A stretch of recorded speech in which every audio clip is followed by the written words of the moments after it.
আমি এখানে দাঁড়াবার আগে আপনাদের হয়ে আপনাদের ভাই বেশ কিছু যৌক্তিক দাবি এখানে উপস্থাপন করেছেন। কার্যত এগুলা দাবি নয়, জনগণের সাফারিং, কষ্ট, ভোগান্তি, যা বছর নয় বছরের পর বছর ধরে চলে আসছে। প্রত্যেকটি কথাই সঙ্গত, প্রত্যেকটি দাবি সঙ্গত। নির্বাচনের আগের আমি নিজেই কথাগুলো বলেছি। হ্যাঁ, আল্লাহ তাআলার ইচ্ছায় আমরা সরকার গঠনের সুযোগ পেলে তখন সরকারের সমস্ত সামর্থ্য কাজে লাগিয়ে আমি চেষ্টা করতে পারতাম। এখন সেই সুযোগটা আমার হাতে না থাকলেও আমি আমার দায়িত্ব অস্বীকার করতে পারি না। এখন আমার দায়িত্ব হবে আপনাদের পাশে থেকে এই সমস্যাগুলোর সমাধানের জন্য সর্বাত্মক চেষ্টা চালানো, এবং আমি বিশ্বাস করি এই প্রয়াসে আপনারাও আমার সাথে থাকবেন ইনশাআল্লাহ। আমি আপনাদেরই একজন, আমি বাইরের কেউ নই। এখন থেকে এই বৃহত্তর 15 আসন পরিবারের আমি একজন সদস্য। আমি গর্বিত এলাকার মানুষ আমাকে তাদের সমর্থন এবং ভোট দিয়ে বরণ করে নিয়েছেন। আমি আবারও শুকরিয়া এবং কৃতজ্ঞতা আদায় করি। আমি আপনাদেরকে সাক্ষী রেখে, মহান আল্লাহকে সাক্ষী রেখে বলতে চাই, 12 ফেব্রুয়ারি নির্বাচনে যারা আমাকে ভোট দিয়েছেন এবং যারা আমাকে ভোট দেন নাই, তারা সকলেই আমার ভাই এবং বোন। আমি তাদের মধ্যে কোনো বৈষম্য করব না ইনশাআল্লাহ। যার যেখানে যে হক, আমি তাদের সেই হকটুকু আদায় করার জন্য তাদের হয়ে লড়ে যাব ইনশাআল্লাহ। আমার কাছে এখানে কোনো দল, মত, ধর্মের কোনো ব্যবধান থাকবে না। এই এলাকার প্রত্যেকটি মানুষ আমার কাছে পরম সম্মানিত। আল্লাহ আমাকে যতদিন বাঁচিয়ে রাখবেন, আমি যেন আপনাদের এই ঋণের কৃতজ্ঞতাবোধ অন্তরে ধারণ করতে পারি, আমার জন্য দোয়া করবেন। আগামীতে আমি এই এলাকার প্রতিনিধি হতেও পারি, নাও হতে পারি, কিন্তু এই যে একটিবার আপনারা চরম চ্যালেঞ্জের মুখে আমাদের পাশে এসে দাঁড়িয়ে আমাকে কৃতজ্ঞ করেছেন, মহান আল্লাহকে সাক্ষী রেখে আবার বলছি, আমি চিরদিন আপনাদের কাছে কৃতজ্ঞ থাকবো ইনশাআল্লাহ। এই এলাকাবাসী নির্বাচনের আগে কিছু অনাকাঙ্ক্ষিত ঘটনার মুখোমুখি হয়েছেন। আমি সেই মা বোনদের প্রতি গভীর কৃতজ্ঞতা জানাচ্ছি,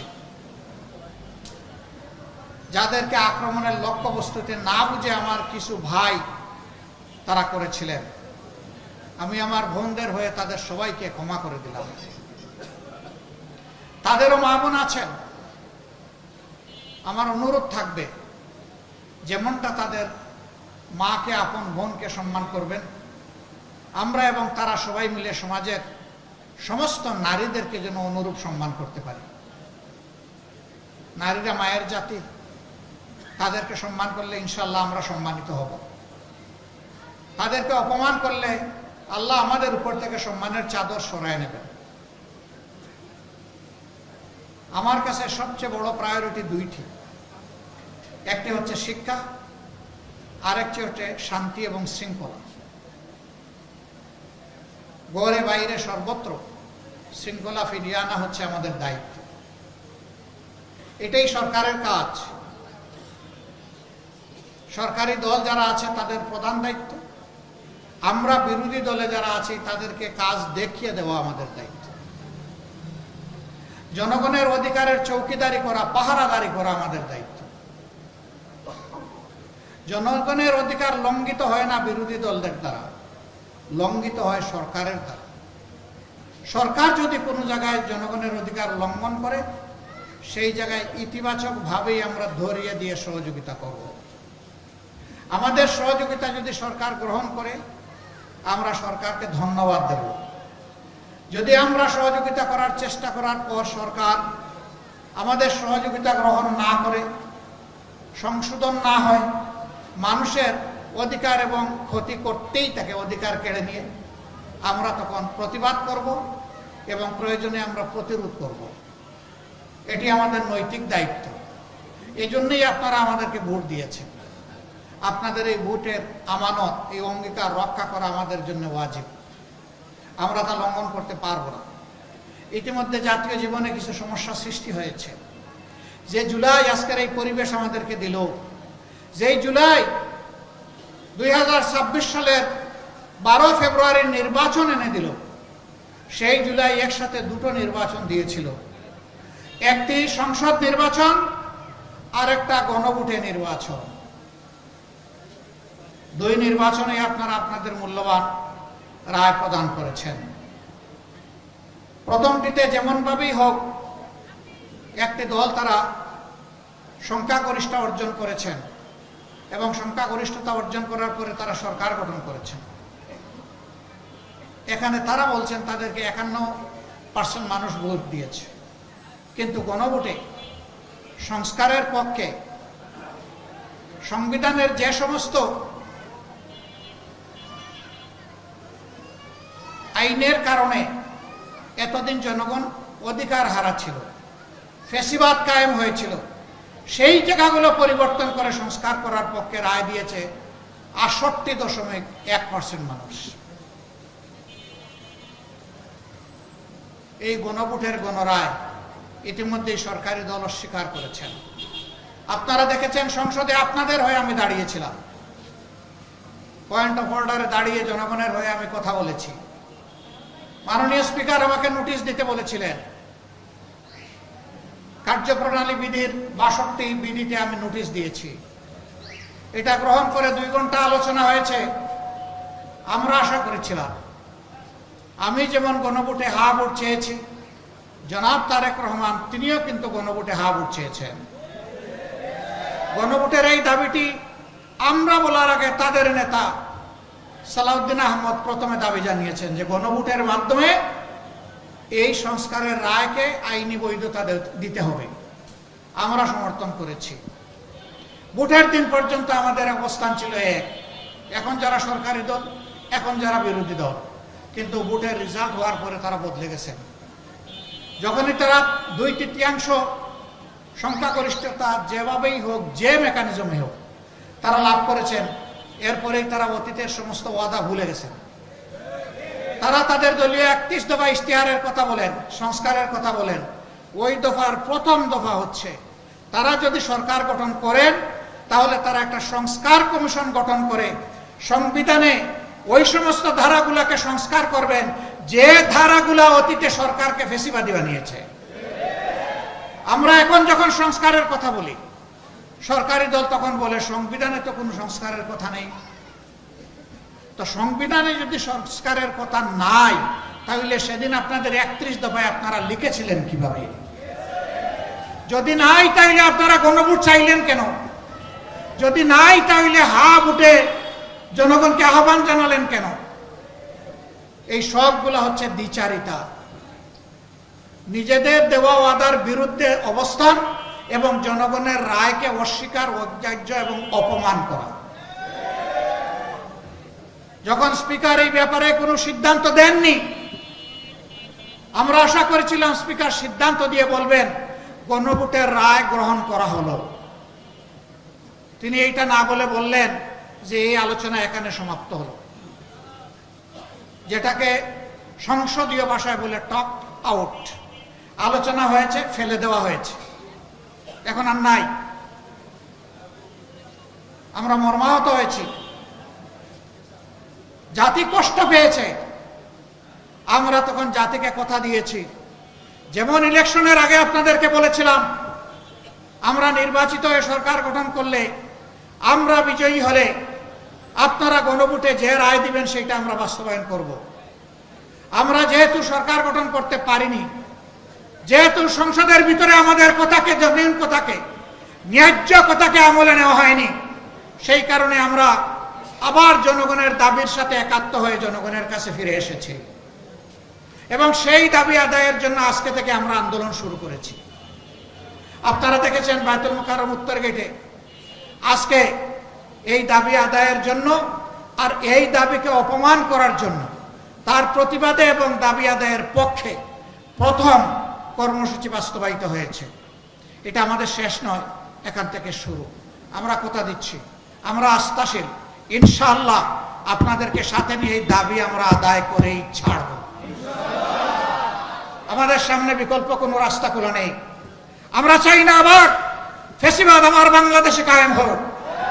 বাংলাদেশের একজন নাগরিকও চায় না বাংলাদেশে আবার ফ্যাসিবাদ ফিরে আসুক। সুতরাং আমাদের অবস্থান স্পষ্ট। আরেকটি বিষয়ে কথা বলতে হয়, ইরানের উপর ইসরায়েলের অবৈধ যুদ্ধ চাপিয়ে দেওয়ার ফল হিসাবে বিশ্ব একটা কঠিন পরিস্থিতির মুখোমুখি হয়েছে। বাংলাদেশ জ্বালানির সংকট তীব্র আকার ধারণ করেছে। আজকে মাননীয় প্রধানমন্ত্রী অফিস করতে গিয়েছেন তেজগাঁও প্রধানমন্ত্রীর কার্যালয়ে। যাওয়ার সময় নিশ্চয়ই তিনি দেখেছেন কিলোমিটারের পর কিলোমিটার একটা গাড়ির পিছনে আরেকটা গাড়ি, একটা মোটরসাইকেলের পাশে গেছে আরেকটা মোটরসাইকেল, হাজারো গাড়ি হাজারো মোটরসাইকেলের মিছিল তিনি দেখেছেন। মিছিলে মানুষ এগিয়ে যায়, আর তিনি যা দেখেছেন আমরা যা দেখি সবগুলা সেখানে স্থবির হয়ে আছে। ওই চাকাগুলো এখন আর ঘুরছে না। কোন কোন জায়গায় গাড়িতে তেল নাই, এখন মানুষ দিয়ে টেনে নেওয়া হচ্ছে। এক জায়গায় দেখলাম যে গরুর গাড়ি দিয়ে গাড়ি টানা হচ্ছে। অথচ আমরা যখন জাতীয় সংসদে এই বিষয়টা জানতে চেয়েছি এবং বলেছি যে এটা তো বর্তমান সরকারের সৃষ্ট কোনো সমস্যা নয়, এটা বিশ্বব্যাপী একটা সমস্যা। আমরাও এই সমস্যার নিরসনে অবদান রাখতে চাই। খোলামেলা আলোচনা করুন, সত্য কথা প্রকাশ করুন, সমস্যাগুলো তুলে ধরুন, আমরা সবাই মিলে সমাধান করব। না, তারা এটা শুনবেন না। তারা এমনভাবে বিবৃতি দেন দাঁড়িয়ে, মনে হয় যেন বাংলাদেশ এখন তেলের উপরে ভাসছে। বাংলাদেশ ভাসছে না। কিছু লোক যারা বিভিন্ন যুগে এবং এখনো সরকারকে তেল মারে, তারাই আসলে তেলের সংকটটা দেখতে দিচ্ছে না।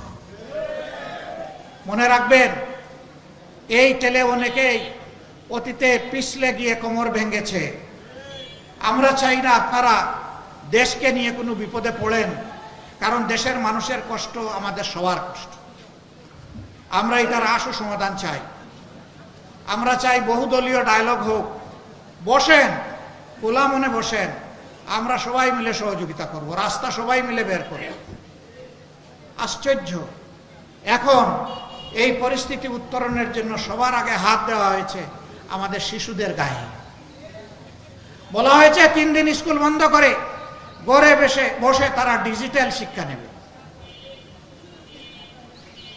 চতুর্থ শ্রেণীর একটা ছাত্র জবাব দিয়েছে, আমাদের আর জবাব দেওয়ার দরকার নেই। ও বলেছে এনার্জি সেভ করতে গিয়ে আমরা একটা ক্লাসে 50 জন 60 জন বসে লেখাপড়া করি, একজন শিক্ষক থাকেন। এই লেখাপড়া করতে গিয়ে আমাদের মাথার উপর 4-5টা ফ্যান ঘুরে। এখন বলতেছেন বাসায় বসে শিক্ষা নেব, তো বাসা তো এক একজনের আলাদা, তাহলে 60 জনের মাথার উপরে 60টা ফ্যান ঘুরবে। তো এনার্জি সেভ করলেন কোথায় আপনারা? আপনারা উল্টা পথে চলতেছেন। সে বলেছে এমনিই শিশুরা ডিভাইসে আসক্ত হয়ে পড়েছে, এখন আবার ডিভাইসে আপনারা আসক্ত করার জন্য শিশুদেরকে ঘরে বন্দি করছে। এটা আমাদের ভবিষ্যৎ প্রজন্মকে ধ্বংস করার সামিল। আমরা মেনে নেব না। একদিনের জন্য আমরা চাই না সবার আগে ডিজিটাল ক্লাস শুরু হয়ে যাও। হ্যাঁ, বাস্তবতার আলোকে কোনো তেল যদি পাওয়া না যায়, রাষ্ট্রের সব কিছু যদি অচল হয়ে যায়, সব শেষে সিদ্ধান্ত নিতে হবে শিক্ষার ব্যাপারে, এর আগে নয়। শিক্ষা জাতির মেরুদণ্ড, এই মেরুদণ্ড ভেঙে দেওয়া হয়েছে একবার করোনার সময়। কোন সুরত উঠে দাঁড়ানোর চেষ্টা করা হচ্ছে, আবার ভেঙে দিবেন, আমরা তা মানব না। এই জন্যে এখানে যারা উপস্থিত তাদের সকলেরই হয় কারো সন্তান, কারো নাতি নাতনি স্কুলে যান, আপনাদের সবাইকে সোচ্চার হতে হবে। আপনারা বলে দিবেন আমাদের শিশুদের উপরে প্রথমেই এই হাতিয়ার চালাবেন, আমরা তা হতে দেব না। সম্মানিত ভাই ও বন্ধুগণ, এই এলাকার যে দাবিগুলো আছে ইনশাল্লাহ আপনাদেরকে সাথে নিয়ে আমরা সমাধান করব। আমার উপর যেহেতু জাতীয় পর্যায়ের দায়িত্ব আছে, আপনাদের ভালোবাসা আগামী দিনেও পাব। শুধু এই এলাকা নয়, বাংলাদেশের জন্য কি করতে পারি আমি সেই পরামর্শ এবং দোয়াও আপনাদের কাছ থেকে চাই। আমি সেদিন সংসদে দাঁড়িয়ে বলেছি, মাননীয় সরকারি দল, এই গদি চিরস্থায়ী কারোর জন্য নয়। আজকে যে জায়গায় আপনারা বসেছেন সে জায়গায় বসে অনেকে দীর্ঘদিন দেশ চালিয়েছেন, আজকে এই সংসদে তাদের একজনও নাই। আমি যে জায়গায় বসে আছি এই জায়গায় একদিন আপনারা বসেছিলেন, এখন আল্লাহ তাআলা আপনাদেরকে ওই জায়গায় নিয়ে গিয়েছেন। মনে রাখবেন, অতীতের সরকারি দল বিরোধী দল অনেকেই এখন সংসদে আসতে পারেন। সুতরাং ভুলে যান কে সরকারি দল আর কে বিরোধী দল, বরঞ্চ সম্মান করুন জনগণকে, অধিকারের জন্য, অধিকার দেওয়ার জন্য চেষ্টা করুন, আল্লাহ সম্মানিত করবেন। আজান হয়ে গেছে, আপনাদেরকে আবারও শুকরিয়া, কৃতজ্ঞতা, ধন্যবাদ। দেখা হবে ইনশাআল্লাহ। অফিস চালু হলে আপনাদের দাওয়াত থাকলো এবং সংসদেও আপনাদের দাওয়াত থাকলো। যারা সংসদ অধিবেশন দেখতে চান ইনশাআল্লাহ তাদেরকে আমরা সুযোগ করে দেব। আল্লাহ হাফিজ। বাংলাদেশ জিন্দাবাদ। আসসালামু আলাইকুম ওয়া রাহমাতুল্লাহ।